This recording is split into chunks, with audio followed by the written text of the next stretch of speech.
हाय, welcome back. हम लोग कर रहे थे एक्सरसाइज 14.1, उसका प्रॉब्लम 21 करेंगे इस वीडियो में। क्या बोल रहा है वो? A lot consist of 144 ball pens, total lot size is 144 pens, out of which 20 are defective. तो डिफेक्टिव कितने हैं? डिफेक्टिव है हमारे 20। तो नॉन डिफेक्टिव कितने हो गए? नॉन डिफेक्टिव हो जाएंगे 144 माइनस 20 विच इज़ 124। ठीक है। Noori will buy pen if it is good. Noori pen खरीदेगी अगर वो अच्छा है, मतलब डिफेक्टिव नहीं है, मतलब नॉन डिफेक्टिव है।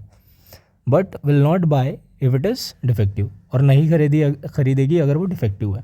ठीक है। तो shopkeeper draws one pen at random and gives it to her.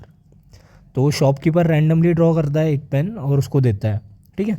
तो वो 144 पेन में से कोई भी एक पेन ड्रॉ कर सकता है। तो 144 क्या हो गया हमारा? Total possible outcome of an experiment. और एक्सपेरिमेंट क्या है? Randomly drawing a pen. ठीक। और she will buy it when it is non defective. ठीक है। जब नॉन डिफेक्टिव होगा तब वो खरीदेगी। तो probability that she will buy the pen is nothing but, non defective वाले केसेस कितना है? दैट इज़ 124 अपॉन टोटल कितना है? That is 144। ठीक है। तो ये हो गया बाय करने की प्रोबेबिलिटी। क्यों? क्योंकि वो तभी खरीदेगी जब पेन नॉन डिफेक्टिव होगा। ठीक है। और नॉन डिफेक्टिव वाले इवेंट के लिए आउटकम कितना है? 124।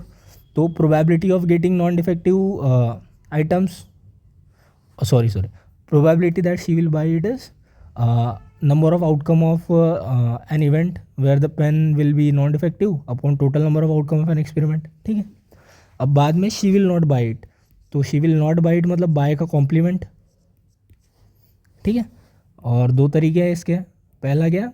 प्रॉपर्टी हमें पता है that probability of buying a pen plus probability of not buying a pen is 1।